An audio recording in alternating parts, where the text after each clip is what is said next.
Welcome to iDream. పరారులో ఉన్న YouTuber Harsha దొరుకుతాడా దొరకడా? దేశంలో దాటి తలదాచుకుని అతన్ని పట్టుకోవడం పోలీసుల తరం అవుతుందా లేదా? అసలు బాధితురాలు డిమాండ్ ఏంటనే విషయాన్ని బాధితురాల తరపు న్యాయవాది నాగూర్బాబు గారు ప్రస్తుతం అంటున్నారు. ఆయన అడుగుదాం. సార్ నమస్తే అండి. నమస్తే సార్, హర్ష కేసు తీసుకుంటే గతంలో అదే నార్సింగ్ పోలీస్ స్టేషన్లో రాజ్ తరుణ్ కేసులో కొలికొచ్చింది. దాని తర్వాత జానీ మాస్టర్ కేసు తీసుకుంటే ఆల్రెడీ అరెస్ట్ అయ్యారు, అతనికి కస్టడీ తీసుకున్నారు, తర్వాత ఇంటర్వ్యూ బెయిల్ వచ్చింది. నెంబర్ 3 హర్ష. హర్ష కేసు ఎందుకు డిలే అవుతుంది అనుకోవాలండి? ఎందుకంటే ఒక రేప్ కేసులో అతను తలదాచుకోవడం అనేది, పారిపోవడం అనేది ఇంకా పెద్ద నేరం కనిపిస్తుంది. అవును. ఒకవేళ అతను తప్పు చేయనప్పుడు పోలీస్ స్టేషన్కి వచ్చి తను ఏం చేశాడో అనే విషయం కరెక్ట్గా చెప్తే, తన దూరం సాక్ష్యాలన్నీ కూడా చెప్తే, అంటే బడ్డిన ప్రూఫ్ ఆయన మీద ఉంది కాబట్టి ఆయన ప్రూఫ్ చేసుకుంటే పెద్ద ఇష్యూ కాదు కదా. అవును. కానీ ఎందుకండి ఈ విధంగా పారిపోయాడు అనుకోవచ్చు? అమ్మాయి ఏం అడుగుతున్నారండి? ఇక్కడ హర్ష సాయి పారిపోయే విషయాన్ని మనం చూసుకుంటే, అతను క్రిమినల్ ఇంటెన్షన్ తోటి ఒక క్రైమ్ చేశాడు అని తనకి తెలుసు కాబట్టి, ఈ క్రైమ్లో తనకి ఎలాంటి శిక్ష పడే అవకాశం ఉందో తనకి తెలుసు కాబట్టి, దీనికన్నా ముందు ఒక 2 ఇన్సిడెంట్లని తెలంగాణ పోలీసులు ఎలా ఛేదించారో చూశారు కాబట్టి, నార్సింగ్ పోలీసులు, అందులో మరి ముఖ్యంగా నార్సింగ్ పోలీసులు ఎంత యాక్యురేట్గా అక్యూజ్ని పట్టుకోగలరో చూశారు కాబట్టి, ఇండియాలో ఉంటే డెఫినెట్గా హర్ష సాయి అరెస్ట్ అవుతాడు అని తనకు తెలుసు కాబట్టి దేశం వదిలిపెట్టి పారిపోయే పరిస్థితి చేశాడు. అండ్ దేశం వదిలిపెట్టి పారిపోయినా డెఫినెట్గా అతను ఖచ్చితంగా ఏదో ఒక రోజు అరెస్ట్ అయ్యేటట్టు ఎఫ్ఐఆర్ ఇష్యూ అవ్వగానే ఆయన పారిపోయాడని చెప్తున్నారు. అసలు ఎఫ్ఐఆర్ అవుతుందనే విషయం చాలా మందికి తెలియదు. ఎందుకంటే కొంచెం కాన్ఫిడెన్షియల్ చూస్తారు. ఇప్పుడు మీరు చెప్పిన జానీ మాస్టర్ కేసు తీసుకోండి. రాయదుర్గం పోలీస్ స్టేషన్కి వచ్చింది ఫస్ట్. అవును. దాదాపు ఒక 5 రోజులు ఇక్కడికి వస్తుందా జ్యుడిషియల్ నుంచి ఎంక్వైరీ చేసి బయటికి రాకుండా అవును తర్వాత నార్సింగ్ ట్రాన్స్ఫర్ చేశారు. అవును. అంత సీక్రెట్ మెయింటైన్ చేస్తారు పోలీసులు సాధారణంగా. అవును. మరి హర్ష కేసు అసలు ఎఫ్ఐఆర్ కాకముందే ఎలా వచ్చేది అనుకోవచ్చు? అంటే అతనికి తనకు సంబంధించిన ఒక నిఘా వర్గాలు ఉన్నాయి తను మెయింటైన్ చేసేది.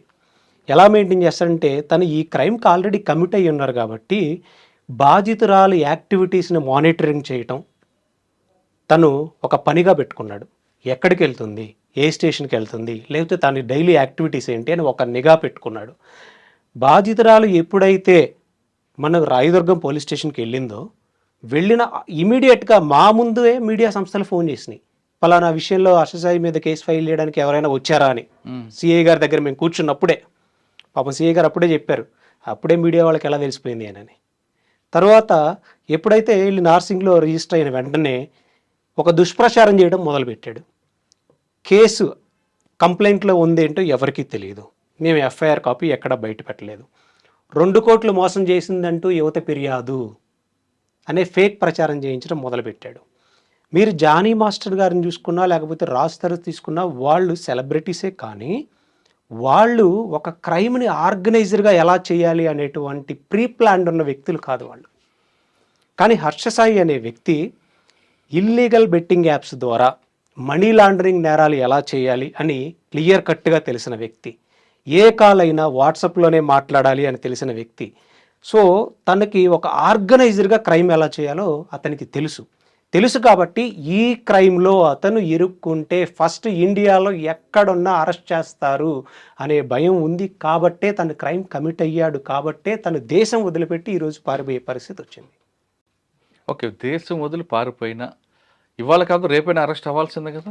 డెఫినెట్గా ఇప్పుడు ఈ కేసు ఎలా ఉండబోతుందంటే, ఒక విజయమల్య దేశం వదిలిపెట్టి పారిపోతే ఎంత ఎఫర్ట్ పెట్టాలో ఇప్పుడు నార్సింగ్ పోలీసుల మీద కూడా అంతే ఒత్తిడి ఉంటుంది. మీరు అబ్జర్వ్ చేయండి, లుకౌట్ నోటీసులు ఇష్యూ చేశారు. లుకౌట్ నోటీసులు ఇష్యూ చేసిన తర్వాత ఇప్పుడు ఇతని బ్యాంక్ లావాదేవీలన్నీ తీస్తున్నారు. ఈ బ్యాంకింగ్ వ్యవస్థలో ఇతను మనీ లాండరింగ్ నేరాలకి ఏమన్నా పాల్పడ్డా అనేది చూస్తున్నారు. సో ఆ సెక్షన్స్ కూడా ఇంప్లీడ్ అవుతాయి.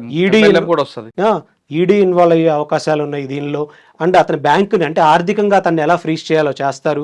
అండ్ ఎంబసీస్తో కమ్యూనికేట్ చేస్తారు. ఎంబసీస్తో కమ్యూనికేట్ చేసి అక్కడ పోలీసులు మనకు నిజంగా కోఆపరేట్ చేస్తే అరెస్ట్ చేసే అవకాశాలు ఉన్నాయి. లేదా ఇండియాలో ఎనీ ఎయిర్పోర్ట్లో అయినా కానీ ఎయిర్పోర్ట్ అథారిటీ డెఫినెట్గా అతన్ని అరెస్ట్ చేసే అవకాశాలు మనకు కనిపిస్తున్నాయి.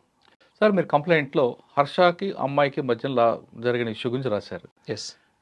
అంటే హర్ష అంతవరకు అయితే డిమాండ్ ఉండదు, భయపడరు కాబట్టి తండ్రి కూడా ఇన్వాల్వ్ చేశారు. తండ్రిని పెడితే హర్ష భయపడి డిమాండ్ తగ్గుతాడు లేదా డిమాండ్కి వస్తాడు అనేది వాళ్ళ తరపున వాళ్ళు అంటున్నారు. మీరేమంటారు? కంప్లైంట్లో మీరు ఒక చిన్న కరెక్షన్ చేసుకోవాలి. కంప్లైంట్లో అడ్వకేట్ రాయడు. అడ్వకేట్ కదా ఆ అమ్మాయి రాసింది. ఆ అంటే అమ్మాయి అడ్వకేట్ అడ్వైజ్ అవ్వచ్చు కదా. బాధితురాలు పోలీస్ స్టేషన్కి వెళ్ళి బాధితురాలు ఇచ్చిన ఫిర్యాదు, అక్కడ అడ్వకేట్ ఇంటర్ఫియరెన్స్ ఏమీ ఉండదు. అడ్వకేట్ని కనీసం లోపల కూడా రానివ్వరు. బాధితురానికి కానీ మీ సలహా మేరకు రాశారనేది లేదు లేదు, అక్యూజ్డ్గా ఆయన్ని ఇంకా చార్చనే లేదు. ఈ 1 year కాలంలో హర్షసాయి పరిచయం అయినటువంటి ఒక మూవీ నిర్మాణ ప్రొడ్యూసర్గా ఉన్నప్పటి నుంచి ఈ 1 year కాలంలో జరిగిన జర్నీలో తన మీద లైంగిక దాడికి పాల్పడినప్పుడు, లేదా తన చిత్రాలను తన అన్కాన్షియస్ స్టేజ్లో తీసినప్పుడు, ఎప్పుడైతే ఆమె ఇమీడియట్గా, ఆమె కూడా చిన్న స్థాయి కాదు, ఆమె కూడా ఒక ప్రొడ్యూసర్ స్థాయిలో ఉంది కాబట్టి ఎప్పుడైతే లీగల్ యాక్షన్ తీసుకోవాలనే ప్రయత్నాలు వీళ్ళు చేశారో, ఆ ప్రయత్నాన్ని విరమింపజేయటం కోసం అల్టిమేట్గా చివరి ఆయుధం అనమాట వాళ్ళ నాన్నగారితో మాట్లాడించడం. వాళ్ళ నాన్నగారిది, మీ ఇద్దరికీ సెలబ్రిటీ స్టేటస్ ఉంది, ఇద్దరూ మంచి ఇదిలో ఉన్నారు, సో మీరు మ్యారేజ్ చేసుకుంటే జీవితాలు చాలా బాగుంటాయి అని ఒక ఫాల్స్ ప్రామిస్ తోటి ఒక నమ్మకాన్ని క్రియేట్ చేశాడు. ఈ విషయాన్ని మాత్రమే కంప్లైంట్లో ఉంచారు, కానీ వాళ్ళ నాన్న మీద చర్యలు తీసుకోండి అని ఎక్కడ మనం కంప్లైంట్ కాపీలో మనకి నాన్నగారు ప్రామిస్ చేస్తారని చెప్తున్నారు. దానికి ఎవిడెన్స్ ఉందా మీ దగ్గర? రివీల్ చేయక్కర్లేదు. దానికి ఎవిడెన్స్ అంటే హర్షసాయి ఎప్పుడు కూడా మీకు చెప్పాను, క్రిమినల్ ఇంటెన్షన్ తోటి కేవలం వాట్సాప్ కాల్స్ మాత్రమే మాట్లాడిస్తాడు. తను ఆ అబద్ధాన్ని నిజం చేయడం కోసం, లేకపోతే అడ్డు పెట్టుకోవడం కోసం వాళ్ళ నాన్నతోటి వాట్సాప్ కాల్సే మాట్లాడిస్తాడు. వాట్సాప్ కాల్స్తోనే నమ్మకాన్ని క్రియేట్ చేసే విధంగా చేస్తారు. ఈరోజు ఆడపిల్లలు ఎలా ఉన్నారండి, ఎంతో నమ్ముతున్నారు అబ్బాయిల్ని, చిన్న చిన్న విషయాలు కూడా నమ్ముతున్నారు. సో అలాంటి సిచ్యువేషన్లో నమ్మకాన్ని క్రియేట్ చేశాడు కాబట్టే కేవలం అదే విషయాన్ని కంప్లైంట్ కాపీలో బాధితురాలు ప్రస్తావించింది. వాళ్ళ నాన్న ఏదో నా మీద లైంగిక దాడి చేశాడనో, లేకపోతే వాళ్ళ నాన్నగారు నన్ను ఇలా చేశాడనో ఎక్కడా మెన్షన్ చేయలేదే. ఒకవేళ అలా మెన్షన్ చేసి ఉంటే ఎఫ్ఐఆర్ కాపీలో అక్యూజ్డ్ అయ్యేవాడు కదా వాళ్ళ నాన్నగారు. మరి అక్యూజ్డ్ కానప్పుడు ఆయనతో పాటు ఇంకొక ఇమ్రాన్ మీద బెయిల్ ఎందుకు వేశారండి వాళ్ళు? ఇప్పుడు ఇది ఒక అడ్వకేట్ తెలివితేటలండి. ఇవి ఎలా ఉంటాయంటే నేను చెప్పాల్సిన అవసరం లేదు. సింపుల్గా వీళ్ళు కంప్లైంట్ కాపీలో ఉన్నారు కాబట్టి మేము దానిలో అక్యూజర్ కాకపోయినా మేము యాంటిసిపేటరీకి వస్తున్నాం. A3కి A2కి యాంటిసిపేటరీ తీసుకొచ్చేసేసి ఇప్పుడు జడ్జి గారి దగ్గర ఒక 10 నిమిషాల సమయం మాత్రం ఉంటుంది. రోజుకి ఒక 190 కేసులు లిస్ట్ అవుతూ ఉంటాయి. వీళ్ళకి బెయిల్ వచ్చిన తర్వాత సేమ్ కేసులో ఇది ఆల్రెడీ ఆర్డర్ వచ్చేసింది కాబట్టి A1కి కూడా బెయిల్ ఇవ్వండి అని రేపు పెడతారు ప్రపోజల్. ఈ తెలివితేటల కోసం మాత్రమే అడ్వకేట్ యూజ్ చేసినటువంటి టాక్టిక్. సాధారణంగా ఎఫ్ఐఆర్ లో A1 ఉందండి. ఎస్, ఇన్వెస్టిగేషన్ పార్ట్ లో కంప్లైంట్ కాపీలో ఉన్న పేర్లు గాని వస్తే మెమో వేసిన తర్వాత యాడ్ చేస్తారు, డైరెక్ట్ గా చేయడం ఉండదు కదా. అవును, డెఫినెట్ గా ఒక్కసారి ఎఫ్ఐఆర్ అయిన తర్వాత దాన్ని ఆల్టర్ చేయడం కుదరదు. చెయ్యాలి అంటే వాళ్ళకి సంబంధించిన A1 దగ్గర నుంచి ఎవిడెన్సెస్ అన్ని కలెక్ట్ చేసుకొని మళ్ళీ మెమో వేసి అక్యూజర్ గా చేర్చిన తర్వాత మాత్రమే నేమ్ యాడ్ అవుతుంది. కానీ వీళ్ళు ముందుగానే హైకోర్టుకి వెళ్ళిపోయి ముందుగానే అడిగేస్తారనమాట యాంటిసిపేటరీ. వీళ్ళు అక్యూజర్గా చేర్చలేదు. మళ్ళీ అక్కడ ఏం చెప్తున్నారంటే, మా దగ్గర వీడియో ఉంది, ఆశ్చర్యంగా మీరు వినండి.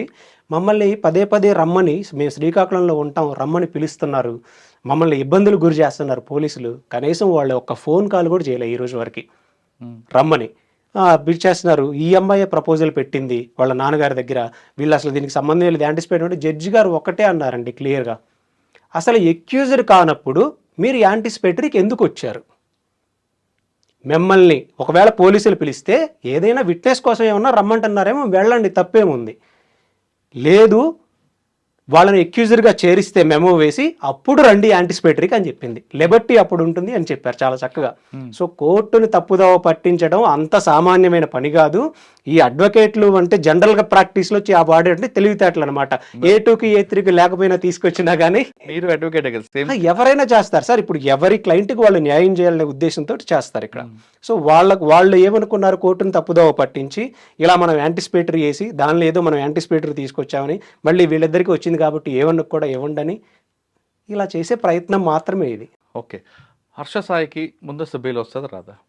డెఫినెట్గా రాదండి, వచ్చే అవకాశాలే లేవు. ఎందుకంటే అతను నిజంగా ఇక్కడ ఉండి పోలీసు వారి దగ్గరికి వెళ్ళి అతను అప్రోచ్ అయ్యి తన దగ్గర ఉన్న ఎవిడెన్సెస్ ఏవైతే ఉన్నాయో సబ్మిట్ చేసి తను లీగల్గా ఏ తప్పు చేయకుండా ఉంటే, లీగల్గా అన్ని కాన్సిక్వెన్సెస్ని ఫేస్ చేయడానికి రెడీగా ఉన్నప్పుడు కొంత ఆలోచించే అవకాశం ఉంటుంది. అది కూడా జనరల్ బెయిల్ వెళ్ళి. అలా కాకుండా నువ్వు దేశం వదిలిపెట్టి పారిపోయి అక్కడి నుంచి అమ్మాయి మీద కొన్ని ఫ్యాబ్రికేటెడ్ ఆడియోస్, స్క్రిప్టెడ్ ఆడియోస్ ఇవన్నీ రిలీజ్ చేస్తూ వాళ్ళని మానసికంగా కుంగతీస్తూ, ఇవన్నీ ఒక మీడియా పెయిడ్ అంటే పెయిడ్ యూట్యూబ్ ఛానల్స్ ఉన్నాయండి కొన్ని, వాటిల్లో డిబేట్స్ డిస్కషన్స్ పెట్టిస్తూ నీకు అనుకూలమైన వాళ్ళతోటి ప్లే చేస్తూ ఇట్లా చేస్తున్నప్పుడు ఇవన్నీ కోర్టు డెఫినెట్గా ఆలోచించిద్ది. ఇతను దేశం వదిలిపెట్టి ఎందుకు పారిపోయాడు, లుక్ రేపు బెయిల్ వేసినప్పుడే అంత ఈజీగా ఇచ్చేరుగా, అవును. డే 1 ఇచ్చారుగా, ఇన్స్ట్రక్షన్స్ పంపిస్తారుగా కన్సర్న్ పోలీస్ స్టేషన్కి. మరి ఇన్వెస్టిగేషన్ ఆఫీసర్ డెఫినెట్గా ఇతను దేశం వదిలిపెట్టి పారిపోయాడు, లుకౌట్ నోటీసులు ఆల్రెడీ ఇష్యూ చేశాము, దీని మీద మళ్ళీ ఫిర్యాదు సిపి గారికి కంప్లైంట్ ఇవ్వడం జరిగింది, సిపి గారు ఇతను ఇలా ఆడియోస్ అన్ని రిలీజ్ చేస్తూ ఉన్నాడు, అక్యూజ్ని ఇంకా కంప్లైంట్ కాపీలు ఏదైతే మెన్షన్ చేశారో బాధితురాలు ఇంకా హింసలకు గురి చేస్తున్నాడని డెఫినెట్గా ఆయన ఇన్స్ట్రక్షన్స్ రాస్తాడుగా. రాసినప్పుడు మరి ఎలా వస్తుందండి ఈ సెక్షన్స్లో బెయిల్? సార్ అసలు పారిపోకుండా హర్ష సాయి నిజంగా తప్పు చేస్తాడు చేయలేదు పక్కన పెడతాం, మనం కాదు డిసైడ్ చేసి కోర్టు ఆయన మీద నింద పడింది కాబట్టి పోలీస్ స్టేషన్కి వచ్చి సరెండర్ అయ్యి నేను తప్పు చేశానా చేయలేదని ప్రూవ్ చేసుకుంటే ఆ సెక్షన్లో ఖచ్చితంగా అరెస్ట్ మ్యాండేటరీ అవుతుందా, లేదు ఇది ప్రూవ్ చేసుకున్నాడు కాబట్టి ఇతను జెన్యునిటీ చూపించి వాళ్ళు ఏమైనా పంపిస్తారా బయటికి? ఇప్పుడు హర్ష సాయి కూడా 164 స్టేట్మెంట్ జడ్జి గారి దగ్గర ఇచ్చేటువంటి అవకాశం ఉంది. చేసిన తర్వాత అతని దగ్గర ఎవిడెన్సెస్ ఏవైతే ఉన్నాయో అవి మొత్తం ఇచ్చి ఈ ప్రాసెస్ జరుగుంటే కొంత రెమెడీ అంటే అరెస్ట్ అయితే డెఫినెట్లీ కంపల్సరీ ఈ సెక్షన్స్ కింద ఉంటుంది, లేదు కస్టడీకి అంటే విచారణలో భాగంగా నీ దగ్గర ఉన్న ఆధారాలన్నీ ఇచ్చి చేస్తుంటే ఆ ప్రాసెస్ వేరు. ఇక్కడ ఆ ప్రాసెస్సే జరగలేదు కదా. ఏదైతే కంప్లైంట్ కాపీలో ఇట్లా ఫ్యాబ్రికేటెడ్ స్క్రిప్టెడ్ ఆడియోస్ వీడియోస్ పెట్టుకొని బ్లాక్మెయిల్ చేస్తున్నారన్న విషయాన్ని పొందుపరిచామో దాన్ని అవును నేను చేస్తాను అని నువ్వు మీడియా సంస్థలకి నీకున్న పెయిడ్ మీడియాకి వాటికి పంపించి నువ్వు నిజం చేసి చూపించావు. సో డెఫినెట్గా బాధితురాలకి మేము ఏం న్యాయం చేయగలమో అది మేము త్రూ కోర్టు ద్వారా చేసాం. ఓకే, మీరు వెళ్ళి కోర్టుకు వెళ్ళిన తర్వాత మీకు ల్యాండ్ మార్క్ జడ్జిమెంట్ వచ్చిందండి, ఏమొచ్చిందండి? యాక్చువల్గా మేము ఇది చాలా కీలకమైన విషయం అండి. ఈరోజు కొంతమంది పెయిడ్ ఆర్టిస్టులు ఎవరైతే ఉన్నారో వాళ్ళు హర్ష సాయి ఇచ్చే డబ్బుల వల్ల కానీ హర్ష సాయి ఇచ్చే పెట్టే ప్రలోభాల వల్ల కానీ లోనైపోయి కేవలం ఆ ఆడియోస్ని బేస్ చేసుకొని ఒక మహిళకు మీద నిందలు వేయటం, తన క్యారెక్టర్ అసాసినేషన్ చేయటం, తన సొసైటీలో ఇలాంటిది అని చిత్రీకరించే ప్రయత్నం చేయటం. అంటే ఎవరైతే వేధింపులకు గురయ్యారో ఇక్కడ బాధపడ్డారో మానసికంగా శారీరకంగా అండ్ ఫినాన్షియల్గా ఇన్ని స్ట్రగుల్స్ ఫేస్ చేశారో వాళ్ళని కేవలం అతను పంపిన ఆడియోస్ బేస్ చేసుకొని చేస్తూ ఉన్నారు కదా, దాన్ని డిఫెండ్ చేయడం కోసం మేము హైకోర్టుని అప్రోచ్ అవ్వడం జరిగింది. ఈ ఆడియోస్లో అథెంటిసిటీ నిజంగా ఉండుంటే అతను న్యాయస్థానం ముందుకొచ్చి వాటిని ఫోరెన్సిక్కి పంపించి కోర్టు పరిధిలో యాక్సెప్టబుల్ అయిన తర్వాత మాత్రమే దాని గురించి ఏదైనా చర్చ జరగాల్సిన నెసెసిటీ ఉంది.